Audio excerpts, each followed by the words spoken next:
আজকে আমরা দেখব আইএলটিএস লিসেনিং এর বক্স ম্যাচিংটা কিভাবে সলভ করতে হয়। সো অনেকেই বক্স ম্যাচিং নিয়ে অনেক সমস্যায় আছেন। তো ইনশাল্লাহ এই ভিডিওটি দেখার পরে আপনার ভেতরে একটা আত্মবিশ্বাস জেগে উঠবে। ওকে, সো বক্স ম্যাচিংটা কিভাবে করব, এবং বক্স ম্যাচিং যেহেতু লিসেনিংয়ে প্রায় এক্সামে এসে থাকে, সো এটাতে আপনাকে ভালো করতে হবে। আচ্ছা, তাহলে বক্স ম্যাচিংয়ের একদম শুরু থেকে শেষ পর্যন্ত আমরা দেখব। সম্পূর্ণ ভিডিওটি দেখবেন, অবশ্যই ভালো লাগবে। ভালো লাগলে অবশ্যই সাবস্ক্রাইব করবেন, শেয়ার করবেন ফ্রেন্ডসের সঙ্গে, আর হচ্ছে যে কমেন্টস করবেন অবশ্যই। আচ্ছা, তাহলে দেখি আমরা বক্স ম্যাচিংয়ে কী কী সমস্যা আসতে পারে এবং কিভাবে আমরা ওগুলো সলভ করতে পারি। আচ্ছা, তো প্রথম থেকে আমি একটু দেখাই। Listening box matching. Okay, listening box matching করতে এক নাম্বার যে তথ্যটা আমি দিব, যে সাবজেক্টের পরে উত্তর থাকবে। হ্যাঁ, মাথায় রাখবেন যে সাবজেক্টের পরে উত্তর থাকবে। এখানে সাবজেক্ট কোনটা? এখানে দেখেন একটা বক্স আছে এবং এটা দেখেন ছোট ছোট কিছু সাবজেক্ট আছে। তাহলে আমাকে এইগুলোর পর পরে কিন্তু অ্যান্সার দিবে, ঠিক আছে? আচ্ছা, তো দেখেন এখানে ন্যাচারাল ডেইজ, এই কথাটা যে বলেছে কী রঙের কথা বলা হচ্ছে, তো এই যে রঙের পরেই কিন্তু অ্যান্সারটা দিবে। তারা তখন আপনাকে কিন্তু সতর্ক থাকতে হবে। অর্থাৎ 25 নাম্বার যখন টার্মারিক উচ্চারণ করবে, তখন আপনাকে একদম সতর্ক থাকতে হবে। দেখবেন যে এর পরপর যেই তথ্যটা দিচ্ছে, সেই তথ্যের সঙ্গে এই অবজেক্ট বা এই বক্স ম্যাচিংয়ের ভিতরে যেই তথ্যগুলো আছে সেটা রিলেট করতে হবে। তো 25-এর সঙ্গে কোন লেটারটা যাবে, বা 25-এর সঙ্গে কোন তথ্যটা মিল যায়, সেইটার লেটার আপনি এখানে জাস্ট লিখে দিলেই হয়ে যাবে। ওকে, এখন 26 বিটরুট, বিটরুট নিয়ে যেই তথ্যটা দিবে, সেই তথ্যর সারাংশ বা সারমর্ম এইখানে কিন্তু দেওয়া হয়েছে। তো এইভাবে আপনাকে মিলাইতে হবে। তো এইখানে যেই তথ্যগুলো দিছে, এগুলো কিন্তু হুবহু তারা বলবে না। এইগুলোর কিছু কিছু ইঙ্গিত তারা দিবে। ওই ইঙ্গিত ধরে বা শুনে আমাদেরকে বুঝতে হবে যে আসলে কোনটার সঙ্গে ইঙ্গিতটা দিল, তখন আপনি এটার সঙ্গে মিলাই দিবেন।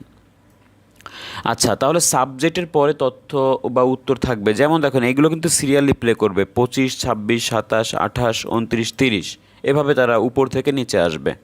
সো এগুলো সিরিয়ালি হবে এবং এই সাবজেক্টের পরেই তারা তথ্যগুলো দিবে, এবং ওই তথ্য থেকে আপনাকে কারেক্ট করতে হবে বা ধরতে হবে।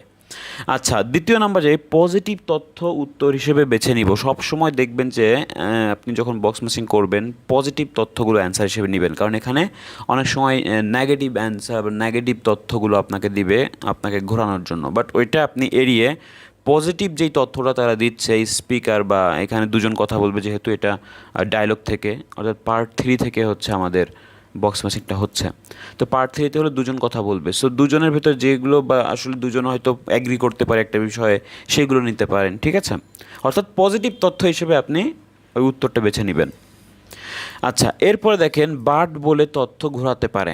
অনেক সময় তারা বার্ড বলতে পারে। মনে করেন যে দুই একটা তথ্য, এই টার্মারিক সম্বন্ধে কিছু এক্সট্রা তথ্য দিল, বার্ড বলে তারা সঠিক অ্যান্সার দিয়ে দিল। আবার বার্ড বলে তারা নেগেটিভ অ্যান্সারও দিতে পারে। সো আপনি সবসময় পজিটিভ তথ্যটা দেখবেন, এটা কি বার্টের আগে পজিটিভ ছিল না বার্টের পরে পজিটিভ ছিল, এইগুলো একটু খেয়াল করবেন।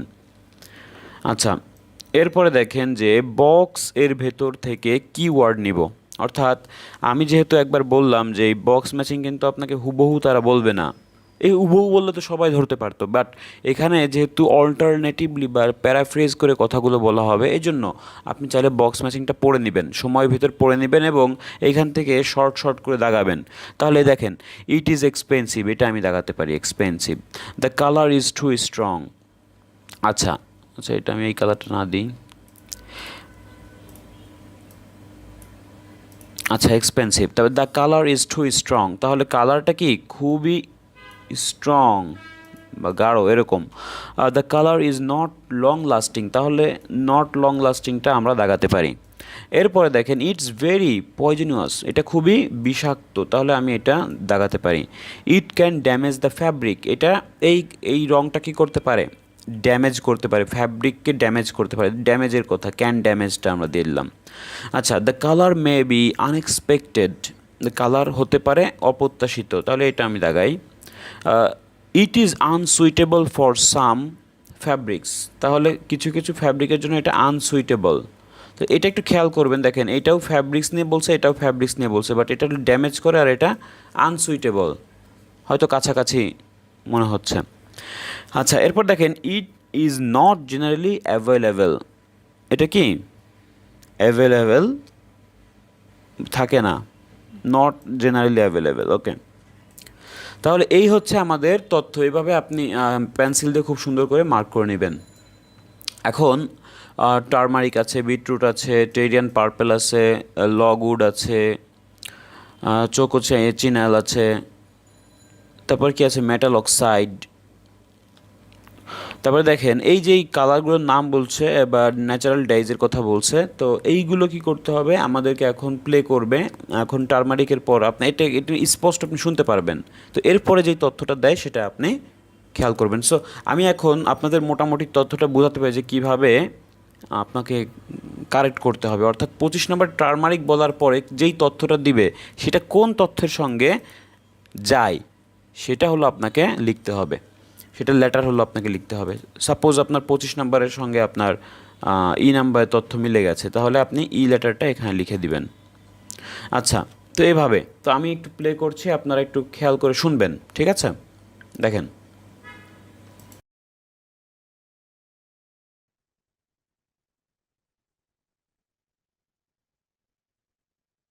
Now listen and answer questions 25 to 30. So what natural dyes did you look at? Well, one was turmeric. The colour's great. It's a really strong yellow. It's generally used in dishes like curry. It's meant to be quite good for your health when eaten, but you might find it's not permanent when it's used as a dye. A few washes and it's gone. Right. আচ্ছা, তাহলে দেখেন এখানে যেই তথ্যটা দিল যে এখানে তারা বলছে যে কোন বিষয়টা নিয়ে আলোচনা করছে, টারমারিক, আপনারা বুঝতে পেরেছেন। এবং এটা কি বলছে, it's not permanent when it's used as a dye, মানে এটা যখন রং হিসেবে ব্যবহার করবেন এটা পার্মানেন্ট না, মানে স্থায়ী না। তাহলে এই তথ্যটার সঙ্গে কোনটা যাচ্ছে বলেন তো? এটা কি এক্সপেন্সিভ, নাকি টু স্ট্রং, নাকি নট লং লাস্টিং, নাকি পয়জনিয়াস, নাকি damage, unexpected, unsuitable, is not generally available, কোনটা হবে? তাহলে এটা যেহেতু পার্মানেন্ট না, তাহলে সি এর সঙ্গে যাচ্ছে, the colour is not long lasting. তাহলে আপনি টারমারিকটা কি দিবেন? সি দিয়ে দিবেন অ্যান্সার। সরি, এটা একটু ইংলিশ করে নিই। দেখেন এটার অ্যান্সার হবে সি। আমি আবারও বলছি কেন, নট লং লাস্টিং মানে হচ্ছে চিরস্থায়ী না বা অনেকক্ষণ থাকে না, তার মানে পার্মানেন্ট না। আচ্ছা, তাহলে সি নাম্বার হয়ে গেল আমাদের। তাহলে এটা আমরা ক্রস করে দিই। এরপরে দেখেন বিটরুট নিয়ে কি তথ্য দেয় সেটা আমরা খেয়াল করব। বিটরুট দেখেন। Right. I used beetroot as a dye for wool. When I chop up beetroot to eat, I always end up with bright red hands. But the wool ended up just a sort of watery cream shade. Disappointing. There's a natural dye. আচ্ছা, এইখানে beetroot নিয়ে কি তথ্য দিল তারা? Beetroot নিয়ে যেটা তথ্যটা দিয়েছে যে আপনার যখন সে আসলে কি করে, বিটরুটটা চপ করে টুইটের জন্য এবং হাতগুলো লাল হয়ে যায়, তাই না? But the wool ended up with just a sort of watery cream shade. তাহলে কি হয়, উলটা কি হয়, শেষ হয় just a sort of watery cream shade, এবং এটা কি ডিসঅ্যাপয়েন্টিং। এই তথ্যটা বললো। তাহলে এই যে তথ্যটা বললো এটার সঙ্গে কোনটা যাবে? এটার সঙ্গে যাবে কোনটা দেখেন তো। দেখেন এইটা বলছে এক্সপেন্সিভের কোনো কথা বলেনি, স্ট্রংও বলেনি, আচ্ছা ভেরি পয়জনাস বা বিষাক্তর কোনো কথা বলেনি, ড্যামেজ করে ফ্যাব্রিককে এরকম কোনো তথ্য আমরা পাইনি। আচ্ছা, এইটা পেয়েছি। দেখেন the colour may be unexpected, কারণ দেখেন যখন সে বিটরুটটা কাটে তখন কী হয়, হাতগুলো লাল হয়ে যায় এবং উলগুলো কী হয়, ended up just sort of watery cream shade, এবং এটা কি ডিসঅ্যাপয়েন্টিং বলছে, তার মানে এটা একটা আনএক্সপেক্টেড। ঠিক আছে, তাহলে আপনি কি দিবেন এখানে? এফ হলো আপনার অ্যান্সার, এখানে এফ লিখে দিবেন। তাহলে এটা আমাদের গেল। এরপরের থেকে আপনার একটু খেয়াল করবেন যে কোনটা হতে পারে, একটু দেখবেন। একটু ছোটো করে দিচ্ছি। আচ্ছা, এরপরে দেখেন টাইরিয়ান পার্পেল, এটা কোনটা হয় একটু খেয়াল করবেন আপনারা সবাই। Tyrian purple. Have you heard of that? Yes. It comes from a shelf. Chop up beetroot to eat. I always end up with bright red hands. But the wool ended up just a sort of watery cream shade. Disappointing. There's a natural dye called Tyrian purple. Have you heard of that? Yes. It comes from a shellfish. and it was worn in ancient times, but only by important people, as it was so rare. I didn't use it. আচ্ছা, তাহলে এটা কি বলছে? এটা খুবই rare, তাই না? তাহলে এই যে তথ্যটা দিচ্ছে, ইট ওয়াজ সো রেয়ার, মানে এটা অনেক রেয়ার ছিল এবং আই ডিডেন্ট ইউজ ইট, এবং এটা আমি ব্যবহার করিনি। আচ্ছা, তাহলে দেখেন তো এই তথ্যটার সঙ্গে কোনটা আমরা দিতে পারি। তাহলে দেখেন এই রেয়ারের কথা বলছে, তার মানে it is not generally available, মানে অ্যাভেলেবেল মানে কি পরিমাণে থাকা। তো এখানে যেহেতু এটা আসলে পাওয়া যায় না বা পাওয়া যাচ্ছিল না, এটা রেয়ার ছিল, তাহলে এটা কি আনঅ্যাভেলেবেল, মানে নট জেনারেলি অ্যাভেলেবেল, মানে এটা আসলে পাওয়া যায় না। তো এইচ নাম্বারের সঙ্গে যাচ্ছে, তাছাড়া আর দেখেন এটা এক্সপেন্সিভ এগুলোর সঙ্গে যাচ্ছে না। এইচ হলো আমার অ্যান্সার, তাহলে আমি কি দিয়ে দেবো 27 নম্বরে এইচ। আচ্ছা, এরপরে দেখেন লগ উড নিয়ে কি তথ্য দেয়। Log would,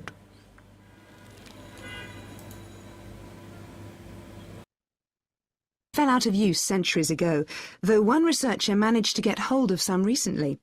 But that shade of purple can be produced by chemical dyes nowadays. Did you use any black dyes? Logwood. That was quite complicated. I had to prepare the fabric so the dye would take. I hope you were careful to wear gloves. Yes, I know the danger with that dye. Good, it can be extremely dangerous if it's ingested. Now, presumably you had a look at an insect. আচ্ছা, তাহলে এটা কি বলছে যে it can be extremely ডেঞ্জারিয়াস, তাই না, মানে এটা খুবই ভয়ঙ্কর হতে পারে। তাহলে এইটা আসলে কোন তথ্যের সঙ্গে যাচ্ছে দেখেন তো। এইটা আমরা যেটা পড়লাম লগউড, এটা দেখেন পয়জনিয়াস একটা তথ্য আছে, তাই না, কারণ ডেঞ্জারাস বলছে, মানে একটা মানে খুব নেগেটিভ তথ্য দিয়েছে, আর বিষাক্ত, তাহলে এটা খুব বিষাক্ত মানে হলো ভয়ঙ্কর বা ডেঞ্জারাস। তো এই যে তথ্যগুলো দিচ্ছে এটার সঙ্গে জাস্ট এটাই মিলছে, ডি নাম্বারের তথ্য মিলছে, এজন্য আমরা ডি নাম্বার অ্যান্সারটা লগ উডে দিয়ে দিব। লগ উডে হবে ডি। ওকে, আচ্ছা, এরপরে দেখেন আমাদের আর বাকি আছে হলো দুইটা আছে, তো দেখি এই দুইটা কি হয়, এটা একটু খেয়াল করেন, প্লে করছি। Based dye, like cochineal, for example. Yes, I didn't actually make that. I didn't have time to start crushing up insects to get the red colour, and anyway, they're not available here. But I managed to get the dye quite easily from a website, but it cost a fortune. I can see why it's generally just used in cooking and in small quantities. Yes, it আচ্ছা, তাহলে এইখানে যে তথ্যটা কোচিনিয়াল যে হিসেবে তথ্যটা দিচ্ছে, এটা কি যে ইজিলি এটা কি ওয়েবসাইট থেকে পাওয়া গেছে, বাট ইটস কি ইটস কস্ট, এই দেখেন বাটের পর তথ্যটা দিচ্ছে যে but it cost A Fortune, তাহলে এটা কি মানে খুব মূল্যবান বা এরকম কিছু তারা বলতেছে, তথ্যটা দিচ্ছে, এটার সঙ্গে দেখেন কোনটা যাবে, অবশ্যই ইটস এক্সপেন্সিভ, কস্ট নিয়ে যেহেতু বলছে, ইটস এ কস্ট মানে খুবই মূল্যবান, আর এখানে বলছে ইট ইজ এক্সপেন্সিভ, একই কথা। তাহলে এ নাম্বারের তথ্যটার সঙ্গে আমরা দিয়ে দিব হলো কোচিনিয়াল, কোচিনিয়াল হলো এ নাম্বারে যাবে। আচ্ছা, একটু আমি আবার আগে থেকে প্লে করছি, আপনি একটু খেয়াল করবেন তথ্যটা, এটা একটু আবার আগে থেকে দিচ্ছি। I didn't actually make that. I didn't have time to start crushing up insects to get the red colour, and anyway, they're not available here. But I managed to get the dye quite easily from a website, but it cost a fortune. I can see why it's generally just used in cooking and in small quantities. আচ্ছা, তাহলে এরপর একটা আমরা খেয়াল করি, এরপরে যেটা বলছে সেটা কি মেটাল অক্সাইড, মেটাল অক্সাইড নিয়ে কি তথ্য দেয় সেটা আমরা দেখি।